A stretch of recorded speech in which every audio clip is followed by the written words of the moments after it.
Alright, we're going to review the healthy eating plan that we went over during our nutritional consultation. So let's go ahead and get started with that.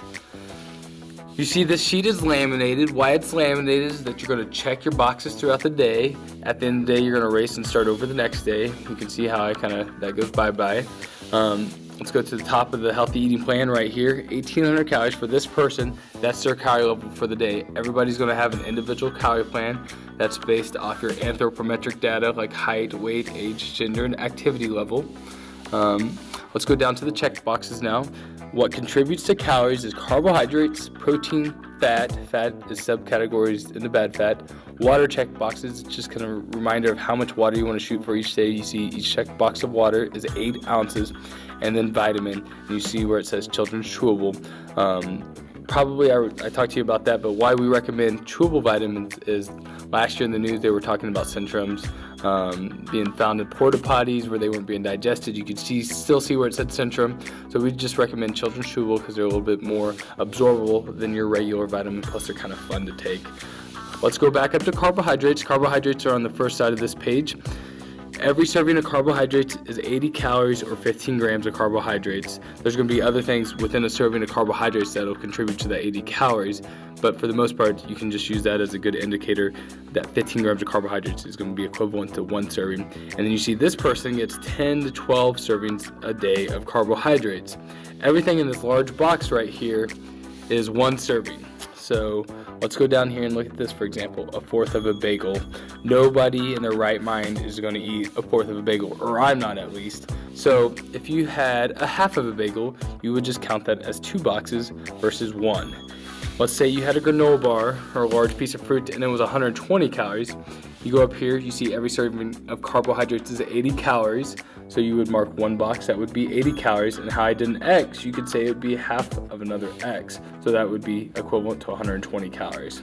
So 1X equals 80 calories, half X is 40 calories. That's how you would count something that was 120 calories. Let's say you decide to have a little snack and you have one of those 100 calorie packs that are pretty popular these days. So you would go ahead and count 1 because it's 80 calories. And then you have 20 calories left over. Do you just kind of forget about those 20 calories? Absolutely not, unfortunately. So you go ahead and write 20 over here, and then once you do this a few times, because not everything's going to add up, obviously, to 80 calories, you would go ahead and mark another box. So if you had 4 of those that day, whoops, not 200. If you had 4 of them, that would be equivalent to 80 calories, and you go ahead and mark another box. What else counts as carbohydrates besides starches, cereals, grains is fruit and dairy products also count as carbohydrates. Let's go and flip over to the back page. We got protein. Every serving of protein, depending on whether it's a lean protein or medium high fat protein, is 35 to 100 calories and 7 grams of protein. For this person, they get 6 to 8 ounces of lean protein, 1 to 2 ounces of medium to high fat protein. Obviously, you want to get most of your protein from lean protein. Medium to high fat protein are going to be the things that are going to be higher in saturated fat. Saturated fat comes from animal sources, so you want to be careful with the saturated fat because that's going to increase your LDL cholesterol. But if you want to have an egg for breakfast or a slice of cheese on your sandwich at lunch, that's where you're going to use these medium to high fat servings. But if you didn't use those, you could move these 2 to 3 ounces over towards the lean protein, and what it really comes down to is that you get the size and thickness of your palm for lunch and dinner. And I always say it's your palm, not my palm. Alright, so the last thing we got here is fat. Fat is broken down to healthy fat, bad fat. Bad fat is the only thing on this entire sheet that's servings per week. The reason that is that it's saturated in trans fat. Those are the double bad ones, and you want to definitely eat those in moderation. Healthy fat, you get 3 to 4 servings, or this person gets 3 to 4 servings a day, but the thing you have to pay particular attention to is the serving size. The serving size for fat is pretty small. Half tablespoon of peanut butter, 6 almonds. You could have 18 almonds and almost be done with your fat servings for the day. The reason that the serving size is so small for fat versus protein or carbohydrates is that every gram of fat is 9 calories per gram, where every gram of protein or carbohydrates is 4 calories.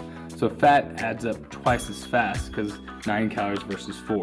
So you got to eat those in a little bit more moderation. Even though it's healthy fat, it's still calories, and that's what it comes down to.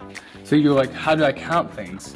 if it's not on the sheet. You just want to look at the nutritional label on the package and see where the majority of the calories are coming from. And what really matters is that you at least count the calories. Even if you count it wrong, like you count a carbohydrate as a fat or vice versa, as long as you're counting calories, it'll be okay throughout the day. And this is broken up in the percentages of what the American Dietetics Association recommends.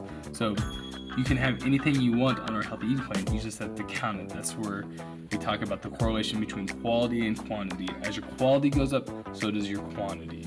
So each day you want to erase this and start over the next day. And I highly recommend for the success of our clients that you do this healthy eating plan for at least 2 weeks, and then you measure out the food. Measuring out the food allows you to visually see what the correct portion size looks like, maybe in your bowl if you're having cereal. So do those two things, and I think you're going to like the results that you're going to get. The last couple sheets, as you see that I wrote on this paper, we have a sheet for combination foods. And the first one is lasagna. I say this lasagna can also be casserole. So if you had a cup of something that's mixed together like pasta, cheese, meat, like how do you count that? Well, it tells you a cup of lasagna or casserole would count as 2 carb exchanges, 2 medium fat exchanges on your sheet. And then there's some other food products like spaghetti with meatballs, pizza, some common things that you might be having. Then we have a couple sheets on sweets, and it tells you how to count your sweets if you like sweets. So there's another page of that. And then the last 2 sheets that we provide to you are an example of what your calorie level looks like over the course of 7 days. This kind of gives you an example of what your calorie level looks like, but it also shows you that you're not starving yourself, and it's something that you can use as a reference to see how you count different food products. One thing that I always talk about is here for breakfast, example, half of a large banana. If you want to have half of a large apple instead, you could, but if you're swapping out a fruit, try to swap it out for another fruit. Don't have a piece of candy instead of a banana. Here for lunch, if you want to have the baked chips and the apple, or I'd say the apple and the yogurt actually, as an afternoon snack, you could drop that down as into an afternoon snack. And then if you want to be very proactive and aggressive, this is one thing I usually recommend at the nutritional consultation, is that you move your carbohydrates from dinner and use them earlier in the day, where all you have at night is protein and non-starchy vegetables.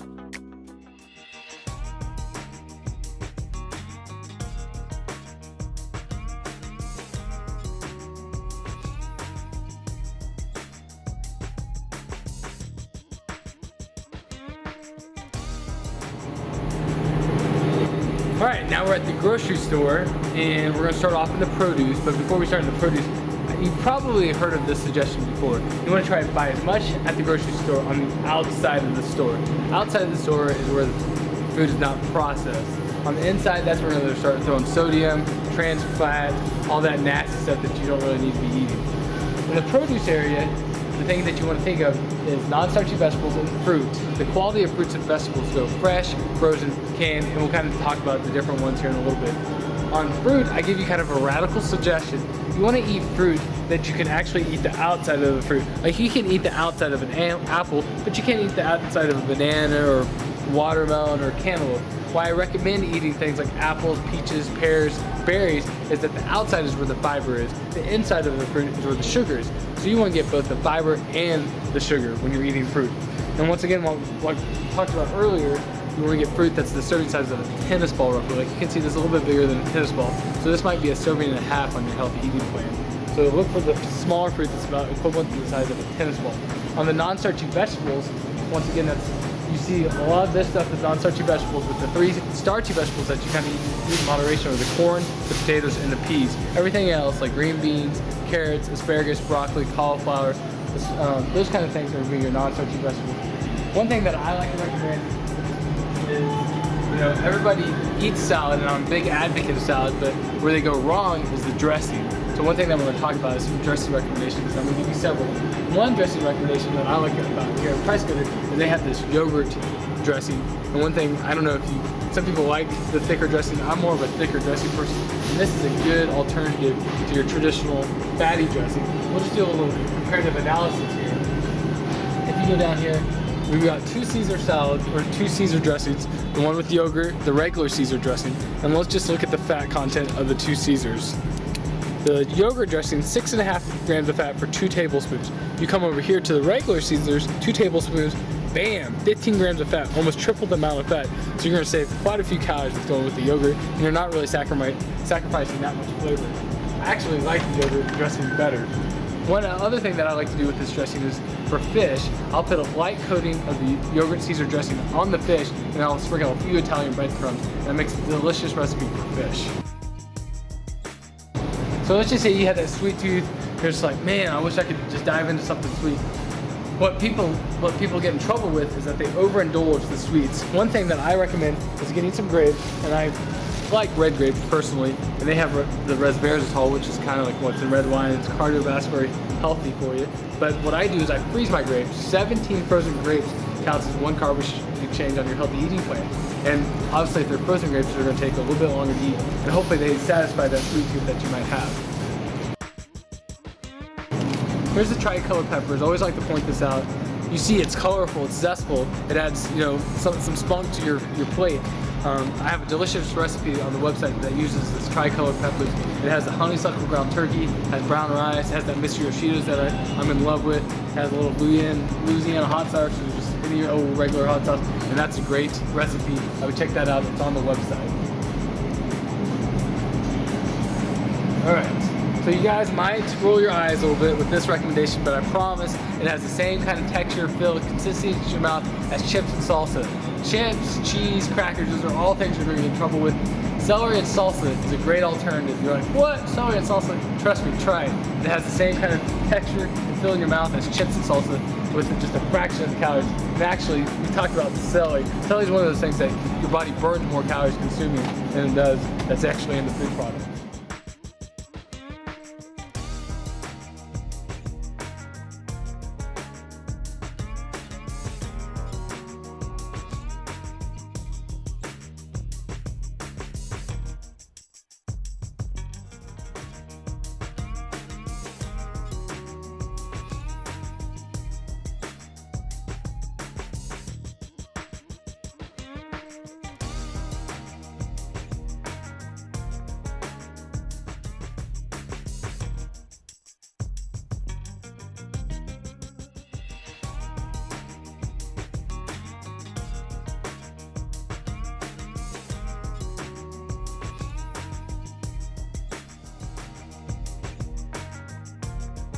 Alright, so I have a few golden rules. One of my golden rules is that you want to consume cereal with at least 5 grams of fiber or more per serving. The reason is that you kind of want the rolling hills with your blood sugar and energy levels, and not the mountains and the valleys. That's where you bottom out, and when you bottom out, that's when you're going to overindulge and eat like you're hungry as a hostage.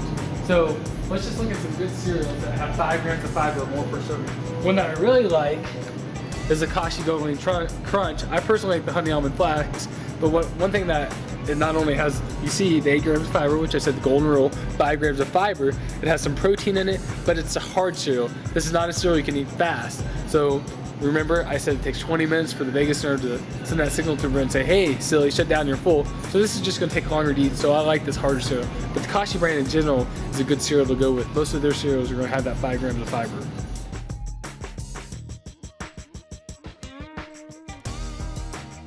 Okay, one thing I didn't mention earlier is that couscous is a great whole wheat starch, and I actually recommend the Hodges Mill brand, because let's look on the back. What were we just talking about? We're talking about the fiber, and what's that have? 6 grams of fiber. And I don't know if you're familiar with couscous. This is the Hodges brand. Is also pre-flavored, so it makes it easy to prepare and taste good. But couscous is a lot easier to prepare than rice. You basically boil water, throw the couscous in there, immediately remove it from the heat, and you don't have to let it simmer or anything. It's done.